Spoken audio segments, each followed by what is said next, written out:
Bom dia, concurseiros! Nesse mês de junho, abriu outro concurso para o Estado de São Paulo e agora é para a Prefeitura de São Paulo, no caso, a Secretaria Municipal da Educação. As inscrições vão de 4 de junho até 5 de julho e são basicamente dois cargos, um para ensino médio e outro para ensino superior. O de ensino médio é para auxiliar técnico de educação e são 1.109 vagas. Então são bastante vagas. Se você terminou o ensino médio agora ou está terminando e não está trabalhando, é uma boa oportunidade. O salário inicial é de R$ 1.541,14, mais alguns benefícios. Para ensino superior, deve-se ter feito pedagogia e ter 3 anos de experiência nessa função, e são 628 vagas. O salário inicial é de R$ 5.187,01, mais alguns benefícios. Para mais informações, acessem o site da VUNESP, que é a banca organizadora desse concurso. Hoje eu vou resolver alguns exercícios de outra prova da VUNESP, também da Prefeitura de São Paulo, com os assuntos que caem bastante nessas provas. Então vamos lá.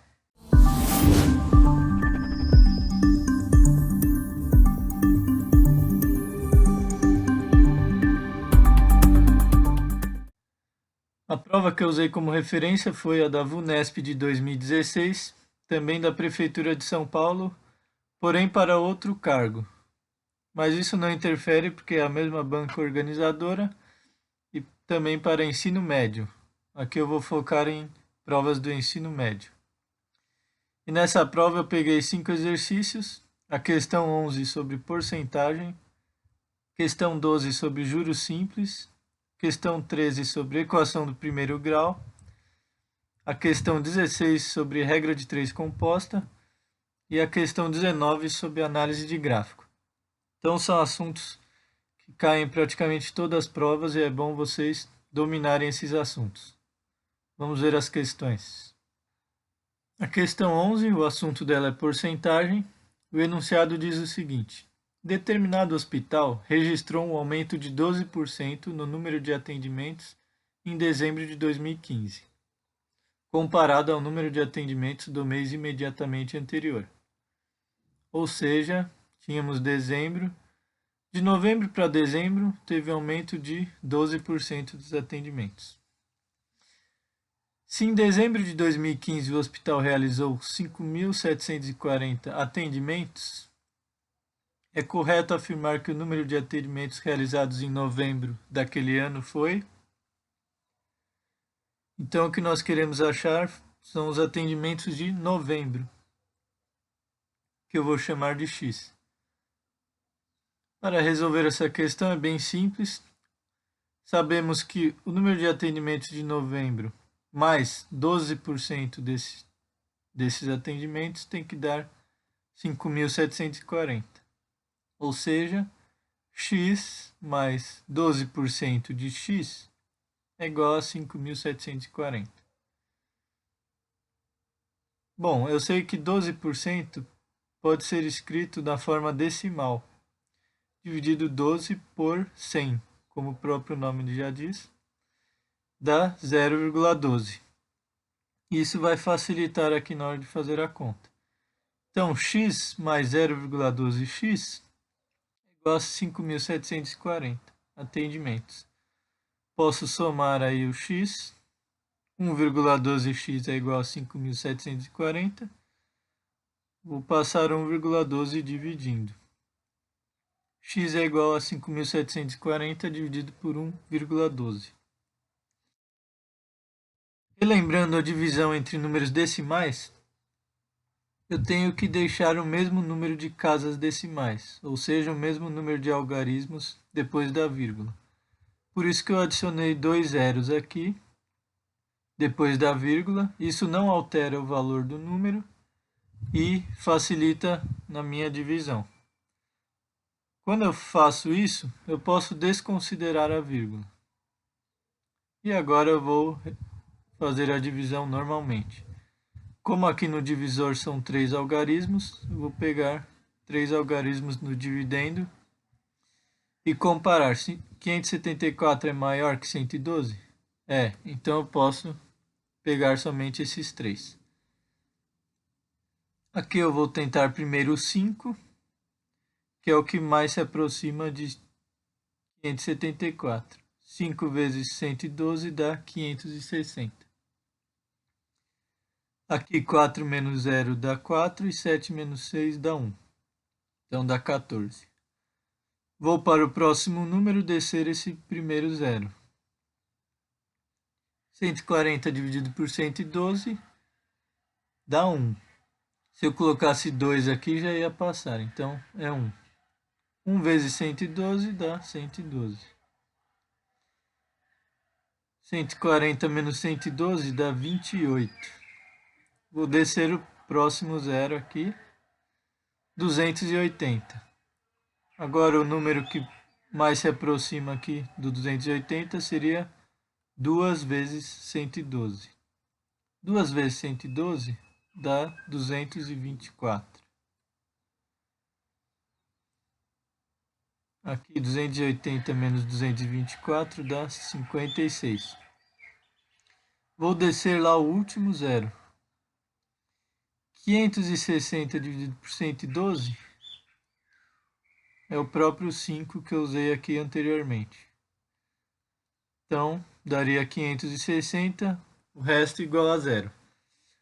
Se você tem alguma dificuldade em divisão, eu tenho um vídeo que eu vou deixar na descrição falando de divisão com números inteiros e decimais. Então, o resultado aqui deu 5.125 atendimentos. Então, a letra certa seria a letra B.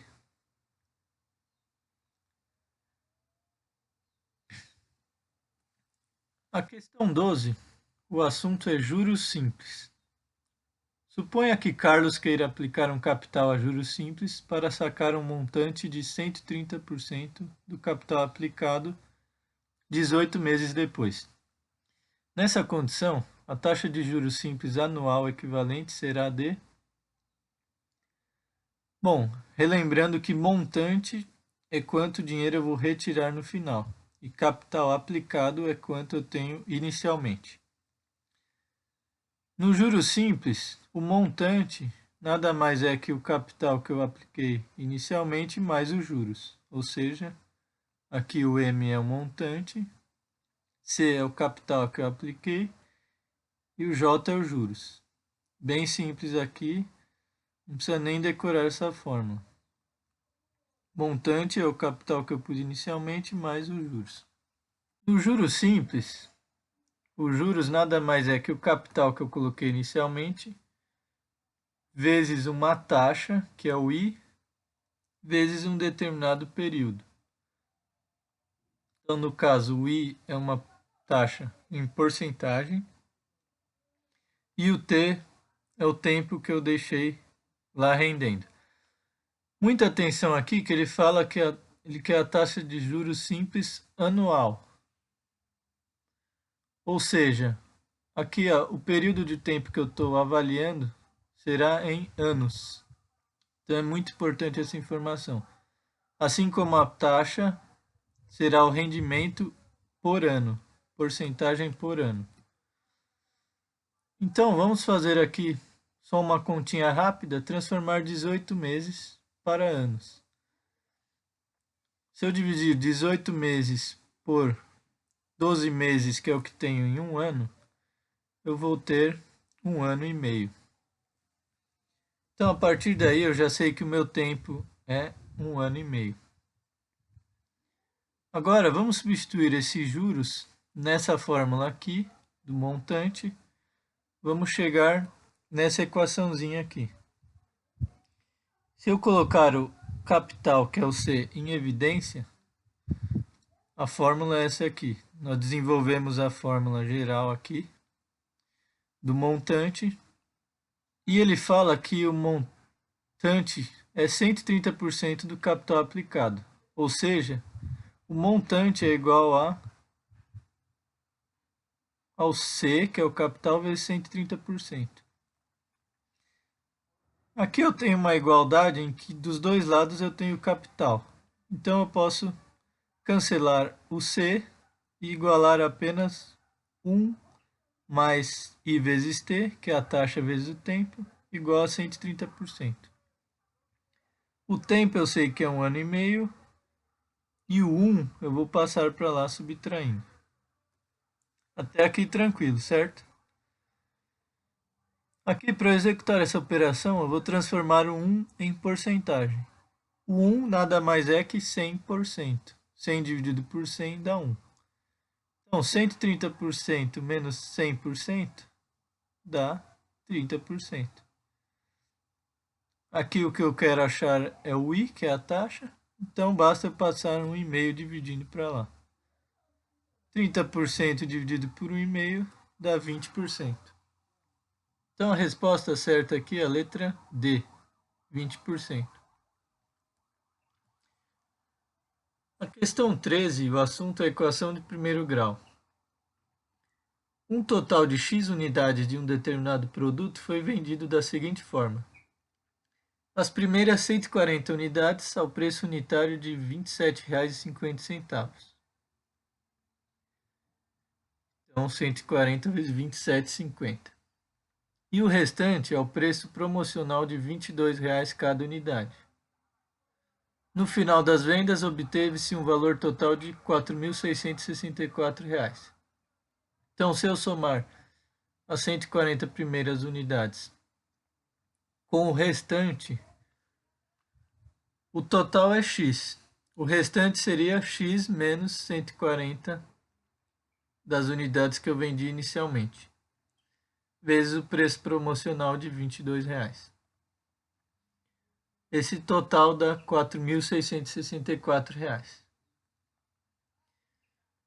Dessa forma, a diferença entre o número de unidades vendidas a 27,50 e o número de unidades vendidas a 22 é... Ou seja, ele quer os 140 unidades menos x menos 140. Então, nós temos que achar primeiro o x para fazer essa diferença. Aqui vamos fazer a multiplicação. 140 vezes 27,50 dá R$ 3.850. Aqui eu vou fazer a distributiva. X vezes R$ 22,00 menos 140 vezes R$ 22,00 vai dar menos R$ 3.080. É igual a R$ 4.664. Então, aqui bem tranquilo, eu só reescrevi o que ele falou no enunciado. Eu equacionei os dados do enunciado. E aqui eu estou resolvendo, fazendo a distributiva. Agora, esse R$ 3.850 eu vou passar para lá subtraindo. Então, 4.664 menos 3.850. E esse 3.080 eu posso passar agora para lá somando também. Então, essa diferença deu 814 e o 3.080 eu passei somando agora. Essa soma resultou em R$ 3.894 e eu passei R$ 22,00 dividindo. Então, o X vão ser 177 unidades. Lembrando que o X é o total de unidades. Então, se eu vendi inicialmente 140 unidades e aqui 177 menos 140, isso dá 37 unidades. Ele quer a diferença entre o número de unidades vendidas a 27,50, que é 140, menos as vendidas a 22, que são 37. Então, 140 menos 37, o resultado 103 unidades. Letra certa é a letra A, 103.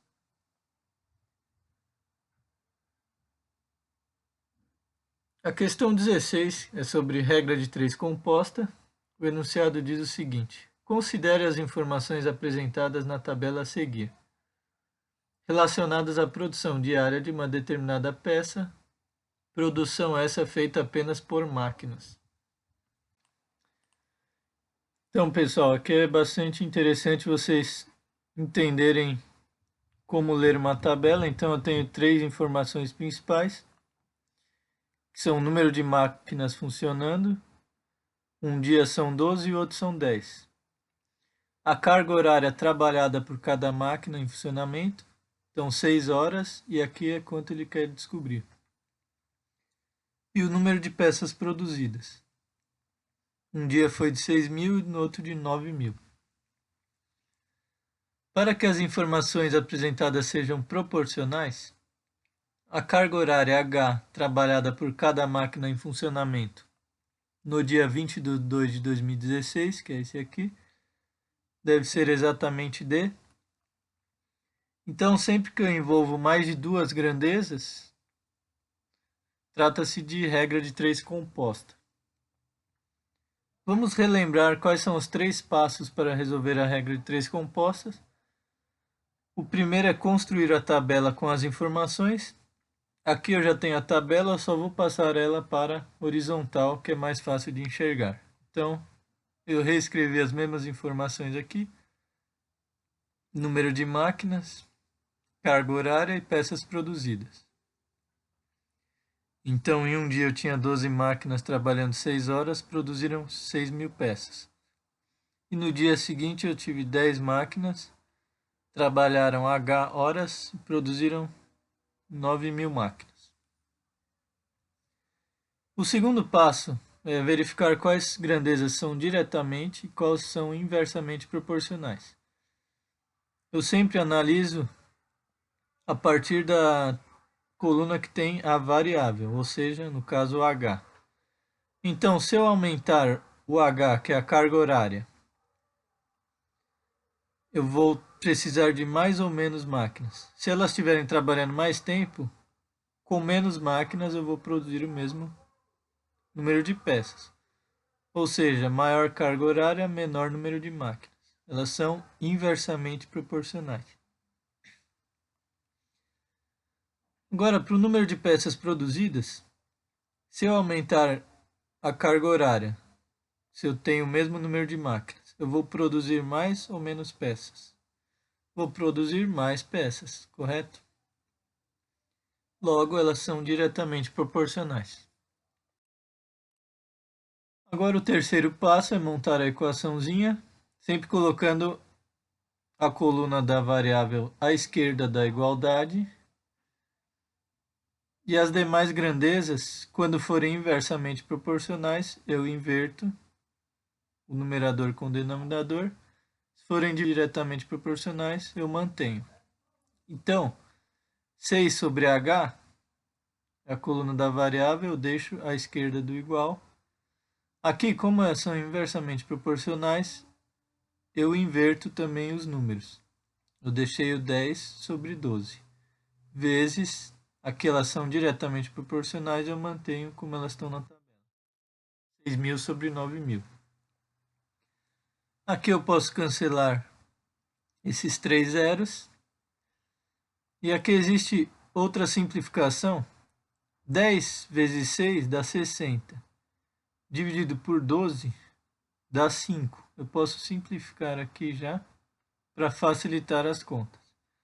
Então, deu que 6 sobre h é igual a 5 sobre 9. Multiplicando em cruz, 5 vezes h é igual a 54. Passando o 5 dividindo, h é igual a 10,8 horas. Muita atenção aqui que ele colocou em minutos. Então eu tenho que transformar essas 0,8 horas para minutos. Como é que eu faço isso? Lembrando que uma hora tem 60 minutos. Então 0,8 horas vezes 60 minutos por hora. Aqui eu cancelo as horas, dá 48 minutos. 0,8 vezes 60 dá 48. Então 10,8 horas é a mesma coisa que eu falar 10 horas e 48 minutos. Letra certa, letra B. Agora, para finalizar, vamos fazer uma questão sobre gráfico. O gráfico a seguir apresenta informações sobre a composição de número de funcionários nas empresas A e B. Então, a empresa A tem 70% mulheres e 30% homens. A empresa B tem 60% mulheres e 40% homens. Com base nos dados apresentados, assinale a alternativa que contém uma informação necessariamente verdadeira sobre essas empresas. Então, a letra A. Em ambas as empresas, o número de mulheres é maior que o número de homens. Bom, a porcentagem de mulheres na empresa A é maior que a de homens. Então, 70% é maior que 30%. E na empresa B também. Número de mulheres, 60% maior que 40%. Então a letra A já é a verdadeira. Porém, eu vou mostrar aqui porque as outras não são. O número de mulheres na empresa B é 2 vezes maior que o número de homens na empresa A. O número de mulheres na empresa B, 60%, é 2 vezes maior que a empresa A. Aqui muito cuidado, que é uma pegadinha. Ele fala que o número de mulheres é 2 vezes maior. Porém, aqui nós temos apenas porcentagem. Nós não sabemos quantas pessoas tem em cada uma das empresas. Nós não podemos comparar a porcentagem como se fosse o número de funcionários. Se o número de funcionários das empresas fosse o mesmo, essa estaria verdadeira. Porém, nós não temos nenhuma informação da quantidade de funcionários, somente da porcentagem de funcionários. Por isso, essa questão é falsa. E as outras seguem o mesmo raciocínio. O número de homens na empresa A é diferente do número de mulheres da empresa B. Nós não podemos afirmar isso porque nós não sabemos a quantidade de funcionários em cada uma. Só sabemos a porcentagem. Então também é falso. Em ambas as empresas há o mesmo número de funcionários. Também ele não diz nada sobre isso. Então também é falso. O número de mulheres na empresa A é menor que o número de homens na mesma empresa. Aqui é falso, né? Número de mulheres, aqui é o mais clarinho, 70% maior que 30%. Aqui está falando que é menor. Então é falso. Então, muito cuidado para não admitir uma informação que não está no enunciado. No enunciado, só fala sobre porcentagem e não sobre números. A única que nós podemos afirmar é que o número de mulheres é maior que o número de homens, em ambas as empresas, justamente porque a porcentagem é maior. Independente de quantos funcionários tem na empresa, sempre vai dar maior. Então a letra certa é a letra A. Essas foram as 5 questões do vídeo de hoje. Lembre-se, pessoal, sempre estudar com disciplina. Só dessa maneira vocês vão alcançar o resultado esperado. Bons estudos, aguardo vocês no próximo vídeo. Até mais!